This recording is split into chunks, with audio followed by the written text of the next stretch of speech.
Okay. All right, good evening, everyone, and welcome to this online information session regarding the Resort Municipality of Whistler's Recreation Trails Strategy Project. Thank you for joining. Next slide, please. My name is Martin Pardo, and I am the Manager of Resort Parks Planning at the RMOW. I'm also the staff lead for this project and the chair of tonight's meeting. The Resort Municipality of Whistler is grateful to be on the shared unceded territory of the Lil'wat people, known in their language as Lil'wat'uw'o, and the Squamish people, known in their language as Squamish. We respect and commit to a deep consideration of their history, culture, stewardship, and their voice. Tonight, I'm joined by several RTS project team members, including Shannon Gordon from the Whistler Center, Todd Halinga from Cascade Environmental Resource Group, and Lauren Russell, Parks Planner with the RMOW. The presentation component of tonight's session is being recorded and will be available on the project webpage later this week. Members of the public will not be visible or recorded during the meeting, and there will be opportunity for Q&A following the presentation. Next slide. So, the Recreation Trail Strategy, or RTS for short. The purpose of the RTS is to guide how decisions are made related to the management and development of non-motorized off-road trails in Whistler. These trails exist on municipal property, crown lands, private property, and in some cases leased lands. And decisions related to Whistler's trail network can be complex given the multiple jurisdictions and the stakeholders involved. The RTS will provide us guidance or a framework on how decisions about trails will be made. To be clear, the RTS will not specify the number, location, or types of trails that might go from here to there. These will be the focus of a future and more detailed non-motorized trails master plan. The RTS will not address speed on the Valley Trail. This is a separate topic, and you can look forward to work on this rolling out from the RMOW in April and May. In terms of the scope of the Rec Trail strategy, geographically speaking, the RTS includes the land encompassed by the municipal boundaries and any adjoining lands where connecting trails currently or may exist in the future, such as on the Sproat network. It also includes the Whistler Interpretive Forest. It generally excludes the Whistler Blackcomb Controlled Recreation Area and BC Parklands. We are predominantly focused on summer trail use, not winter. In terms of trail user types, we're including consideration for all non-motorized trail users, including walkers, hikers, trail runners, mountain bikers, adaptive mountain bikers, and potentially new trail users. We are considering Class 1 e-bikes as well as motorized trials bikes. We are excluding all other motorized users. And the Valley Trail Network is generally excluded from the project except where it offers connectivity and active transportation opportunities. Next slide, please. The purpose of this round of community engagement is to collect feedback on initial directions for 8 key trail topics. So these 8 trail topics are on your screen now, and they include about how we access and get to trails and trailheads and what facilities we find there. Considerations for environmentally responsible trail planning, how the trail approval process works, approaches to unsanctioned trails and commercial event use, how we manage communications across multiple stakeholders, includes, of course, a trail inventory, and then a discussion about funding. Next slide. Each of these trail topics contains several initial directions, which Todd will go through in a few minutes. It's these initial directions that we're really focusing on tonight and through this round of engagement. So the trail access and staging area is one of 8 trail topics. The green text gives a very brief description of what that is about. And excuse me. And the area in the red box are 2 of several initial directions that we're considering for this trail topic. Next slide, please. Again, the initial directions are the focus of this round of engagement. These will inform the development of the Rec Trail strategy, including final recommendations. The initial directions were based upon background information and analysis through which these documents are on Engage Whistler, staff input, and then committee input from the Whistler Trails Planning Working Group, the Whistler Bear Advisory Committee, the Forest and Wildlands Advisory Committee, and the Recreation Leisure Advisory Committee. And in terms of overall process, we are at the end of phase 2 of a 4-phase process. Phase 1 was to understand the current situation. Phase 2 is to develop, identify, and now test these initial directions. And then looking ahead to phase 3, we'll prepare a draft RTS document, which will be more detailed and start to hint at a future trails pre-master plan. This will be shared with the community and the committees mentioned previously for feedback. And then beyond the scope of the RTS project, Council has approved a budget for a more detailed trails master plan and limits of acceptable change study. Both of these would build off of the outcomes of the RTS. I will now hand it over to Shannon Gordon, who will provide details on how this round of community engagement will work. Thank you. Great. Great. Thanks, Martin. Thanks, everybody, for being here tonight. There are 3 general opportunities or tools that we are using for the community to provide input into this phase of the project. So the first and the primary one is really the Engage Whistler tool that Martin just mentioned. So that's the RMLW's online engagement platform. You can find it at engage.whistler.ca. And you will find everything you need there to learn about where we're at and a little bit about the project, review the 8 topic areas, the background information that Martin just mentioned, and then engage. And I'll take you through this in a minute, but the different tools that we have on that platform for you to provide quick input, more in-depth input, and ask questions that you may have. So that platform is open till April 15th. And that's that will be there for you to use as you can and when you have time.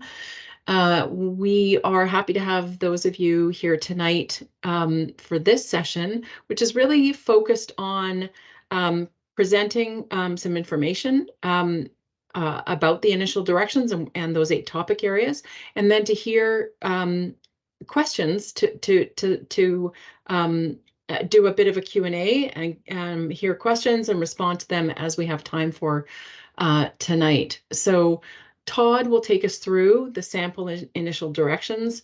As he's doing that, you can provide input into the Engage Whistler tool, and you can ask your questions.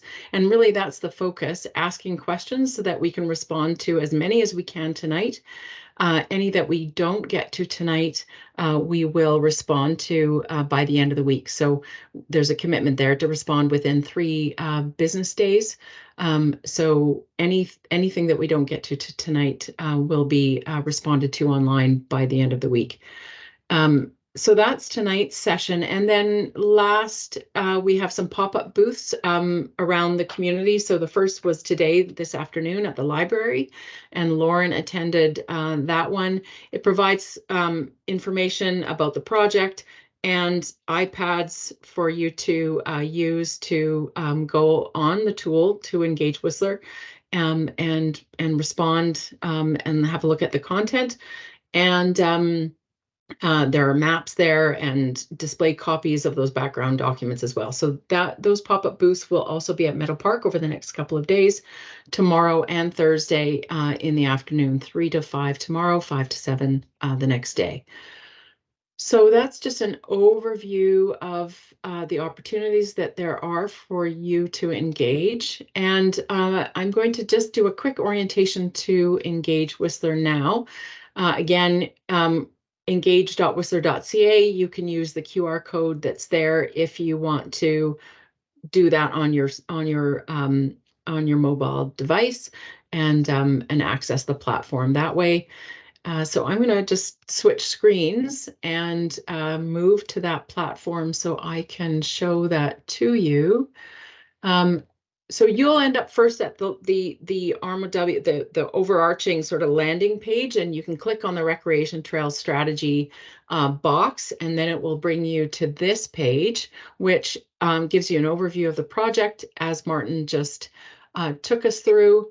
The topic area background documents are listed here at the side, down the right column.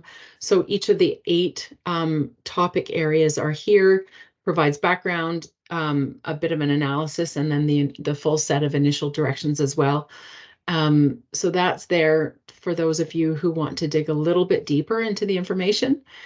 And after after you've had a look at the overview, the real focus here are the 4 tools for you to use to engage. So the first is about you. So it runs you through quickly a couple of polls on age and where you live. So that just gives us a sense of who's using the platform. The survey tab. This is your opportunity to review those initial directions and really quickly just tell us the extent to which you agree or disagree with the set of initial directions. So that's a really quick way to engage with the content. It'll take you through essentially 8 pages for each of the 8 topic areas. So that's the tool that you can use if you have less time to look at things. The ideas boards here gives you, again, the initial direction. So here's an example of trail access and staging. It lists the initial directions. You'll see the content here. The numbered items are the initial directions. And then in each case, for each of the 8 topics, it asks, what changes or additions would you suggest to the proposed initial directions below? So once you've had a chance to look at that, and if you'd like, you can click on the document. It takes you directly to the document link that I mentioned earlier. And then you essentially, if you want to suggest changes or additions, you click on that Submit Your Ideas button. You can add your idea here, just type your idea in, and then you can add a bit more of a description if you want to add more context or rationale for your idea. And then the benefit to these ideas boards is that they are there for other community members to see. So you can see the ideas of other people, you can like them, you can comment on them, and it's a bit more of a dialogue than, say, a survey tool, which obviously your responses sort of get submitted in behind the scenes, and you can't see responses of others. So this tool allows more engagement between community members, which is a great feature. And then last but not least, and certainly not least, because this is the focus for tonight, is the questions tab. So you can see that so if you click on the questions tab, there it just says you can ask anything, whether it's about the project, the initial directions, the engagement opportunities. You ask your question here and you click submit. We've already responded to some. We will continue to respond to them over the course of tonight. We'll respond verbally to as many as we can. And then, as I mentioned, by the end of the week, we will respond to any that we don't get to tonight. So that's a quick overview of the tool. And I'm going to go back now to the presentation. And this is where I will turn it over to Todd, and Todd will walk us through the 8 topic areas and just sample initial directions from each of the topic areas. Thank you very much, Shannon and Martin previously. And thank you to everyone who's attending tonight on your afternoon and your evening. That's very generous of you to give us your time and listen to what we have to say. Some of you may have heard previous versions of this. This will be much more condensed, I promise. So the first trail topic that we dig into is this trail access and staging. So really what we wanted to do was look at how people access trails in the municipality, where staging and parking areas are located, what kinds of different amenities and services that you can basically get at each of those staging areas. So when looking at that, we've mapped that all out in our asset inventory. And now we have a good understanding of how that lays across the land. So the initial direction here is to really identify and prioritize, potential staging area additions if required, and enhancements. What could we do to existing staging areas to improve them? Looking at the analysis and background information, and just really looking at them collectively and determining, are these meeting our needs?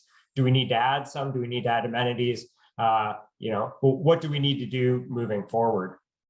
And the second direction that really came out of this process was, how do we develop a plan to encourage and plan for the use of active transportation across the trail network? How do we get people not driving to a trailhead, and how do we get them using a bike or e-bike or walking, or even attached to this, and it's not active transportation, but we get into public transportation like utilizing bus system, taxis, or shuttle services as well, which will be really I think important as we look at the big move strategy and moving beyond that personal vehicles.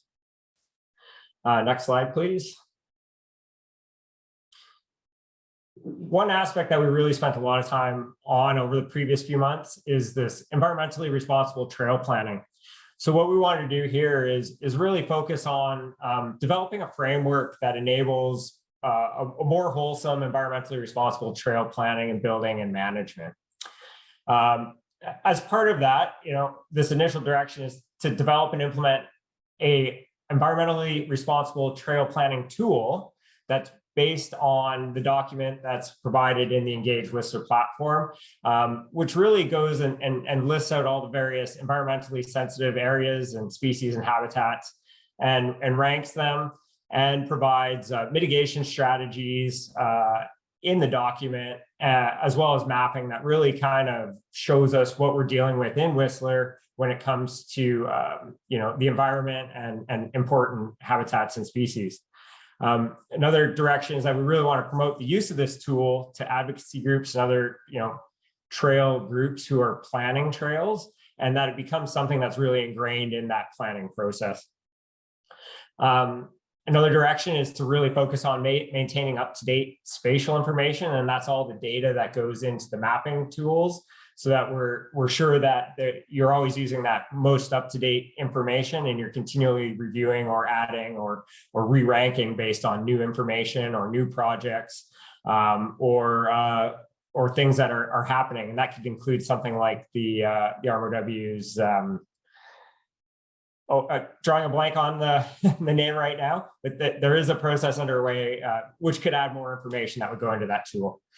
And then another direction is to complete an assessment of the existing network against this tool and information to really inform management, restoration, mitigation, and all those things that go into managing a trail system. Oh, and I forgot to jump ahead to a slide. I'm sorry, Shannon. Okay. So this is just a quick summary of our ESA sensitivity rank ratings, the types of features and habitats that are within each of those categories, and a summary of the mitigation strategy. So that's available in more detail in that ERTP document. Next slide, please.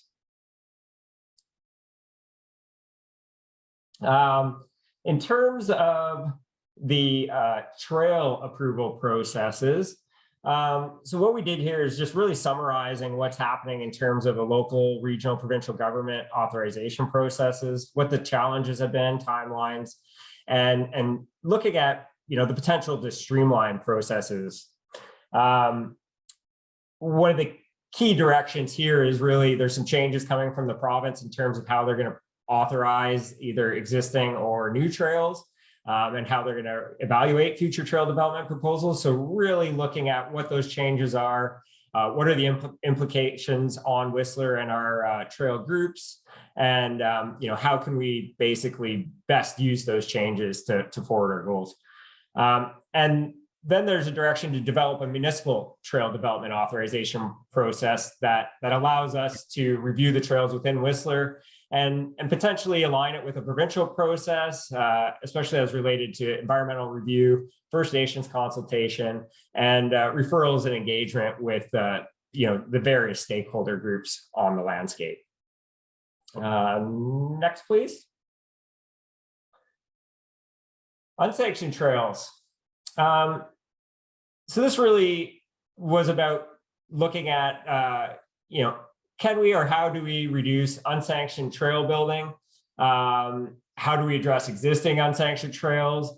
How do we really get people motivated to put their trail building energy towards authorized projects with local clubs, groups, or otherwise? And from this, the directions we came to were, communicating to the public and to those people, I guess, through regular education media campaigns, and really kind of articulating or better articulating the impacts that you can have on First Nations rights and title and land use, on the environment and habitat and species, private property rights, and just the impacts on long-term trail development planning that does take place through the Trails Planning Working Group and the various groups in town. Another direction that's come up is identifying trails in a trails master plan process, areas that could be suitable for trail development in the future. And if we were able to identify these areas, potentially, really kind of directing these motivated builders towards sanctioned opportunities. And then, really trying to come up with a process for investigating unsanctioned trail construction to try and limit the negative impacts, whether that's FLNRO or First Nations Guardians, the RMOW, whoever that might be, but just trying to get a process to try and nip those things in the bud before they become bigger issues. Next, please. Commercial and event uses. So this is really about looking at Whistler as a place where people want to come and they want to host events and they want to participate in events, and obviously there's a lot of businesses that want to capitalize on our trail system as well. So how do we balance all of those pressures, especially as related to our environmental values, our community priorities, smart tourism, and just our own residents' needs for utilizing that trail system? So one of the first initial directions is to develop a policy and review process for commercial event use of the trails in Whistler. That's really done in collaboration with the stakeholders. There's a lot of different processes between the province and there's an RMOW non-exclusive use policy. So how do we really kind of bring those all together and kind of make them work together? And then as a part of that, a direction was potentially develop a guide that helps commercial and event proponents understand the policy and makes it easy for them to adhere to that policy as well. Next slide. Communications. One thing we know is Whistler's pretty good about communicating to the public about what's going on, both our clubs and our local governments. So this topic was more about how can we more consistently, efficiently, and effectively communicate that information, especially between the land managers and the trail user groups, to ensure that there's really a common message being put out by all the parties in a common manner, so that we can be sure that the information is really getting out to as many users as possible. So the primary direction from this topic was to develop a communication strategy that really works at effectively communicating closures, wildlife issues, maintenance considerations, and other announcements related to trail users that are coordinated across these land manager groups and trail groups. Something that really identifies who's responsible for what and how that information is going to get passed on by each of those groups to ensure that that messaging stays consistent. And also that it clarifies key messages, just to really help educate users, because there's a lot of things that I think we, as regular trail users and passionate advocates for trails, understand that the general public doesn't. So things like trail openings and closures, maintenance that's taking place, new trail construction, construction that might close trails that could potentially endanger things, and in addition to things like grizzly bear closures in the alpine or other wildlife related closures that we've seen over the years. Next slide, please. Trail inventory. So what we did here is we really looked at the existing inventory in Whistler. What do we have? Where do we have it? What types of trails do we have? Who are the users of those trails? What types of authorizations are in place for the trails? Who's responsible for managing the trail? All these various types of things. You add in the parking considerations, the features on the landscape that people go to visit.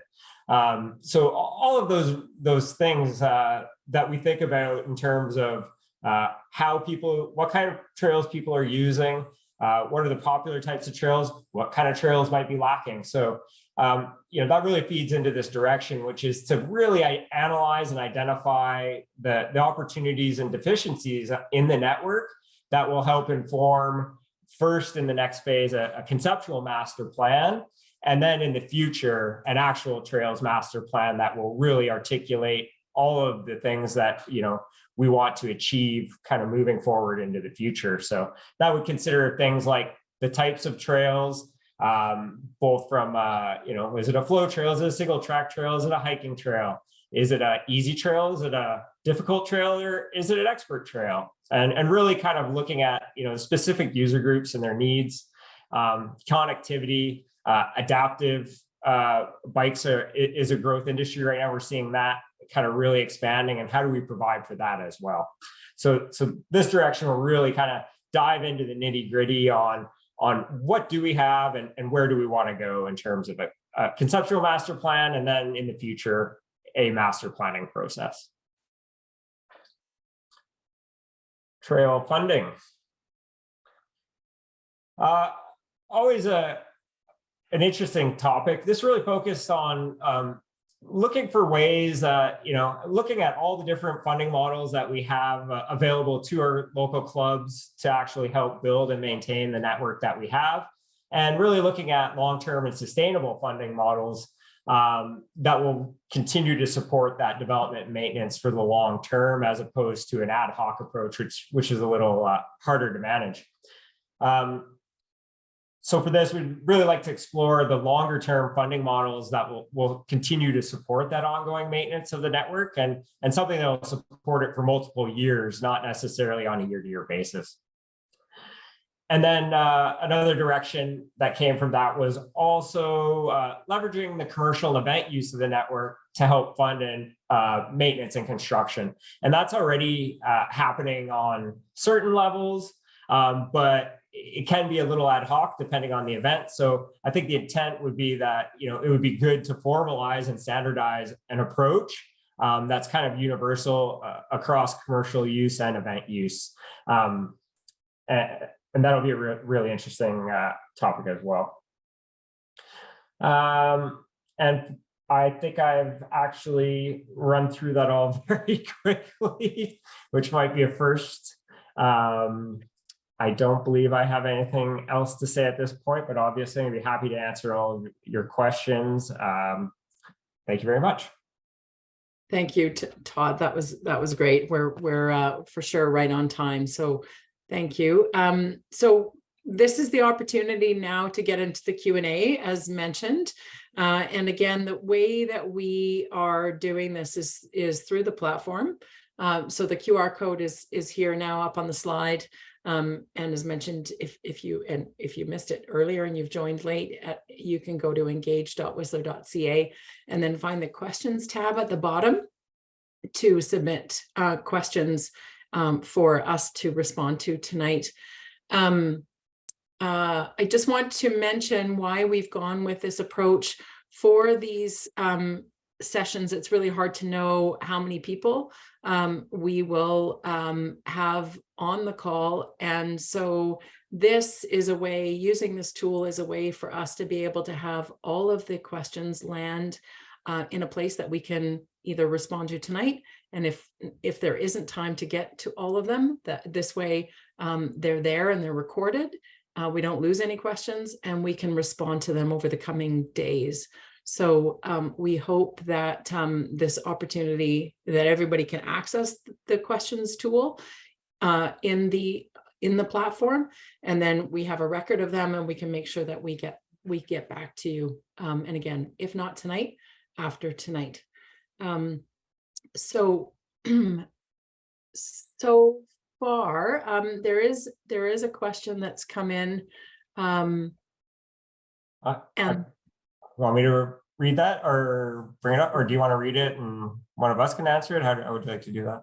Yeah, I think Martin maybe should respond to this one. Martin, do you have it there? Yeah, just seeing it here now. The first question is, how will the RMLW work through NIMBY, which is not in my backyard acronym? Through NIMBY, community member concerns and work on creating solutions that work for the broader population of trail users. So that's essentially what engagement is all about. We're looking to find a balance between our community and the resort in order to provide, beloved amenities that trails people enjoy, as well as all the environmental pieces that form the backdrop and the reason that we're all here in the first place. So part of that is through good planning and identifying areas that are away from people's houses that we can avoid that NIMBY approach. Part of it is also engaging directly with those people to find out what solutions might work with them in order to facilitate advancement of a particular or addressing a particular issue. Do you mind if I add a little more in there, Martin? Sure. I was going to say too, I think like all of the trail topics that I just ran through, I believe personally all contribute to some of the issues that we're seeing, we'll say with neighbors and being concerned with trails adjacent to their property, maybe on Crown land. So all of the issues related to access and staging, funding, approvals, the environmental component. I feel like all of these issues, when we distill them down and bring them all together and really come up with a conceptual master plan, hopefully we get to a point where the community goes, we have a well-planned approach now, as opposed to the ad hoc nature that we've seen trail development happen, generally speaking, obviously not including some of the authorized work that's been happening over the previous years. So I think this whole process is really important. I don't think there's any one issue that will solve that concern. I just think it has to be a well-managed, well-planned, that addresses the concerns of these people who do have a problem right now. How do we get them on side to say, hey, you know what, we actually support this plan and moving forward? Well said, Todd. Thank you. Are there any other questions?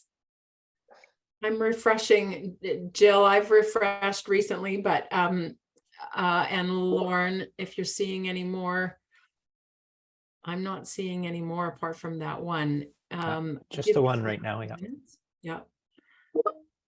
And I know just while people are maybe thinking and reviewing content, what we recognize with this, where we're at in the process, is that this is content heavy.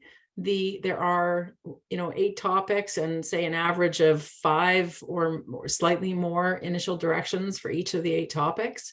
So it's a lot to review, and we know that you're probably, just for those of you that are really interested in trails, it's going to take a little bit of time to dig into the content.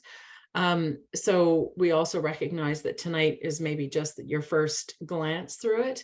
And it may take a number of days to actually, really get into it. So the benefit of having this online tool is that you can do that on your own time, over the next couple of weeks until April 15th. You can continue to ask the team questions, and we'll get back to you. And you can also, on your own time, review the content and then respond to the survey and the ideas boards. So we know it's a lot, and we hope you'll take the time to review it and provide input over the next few weeks.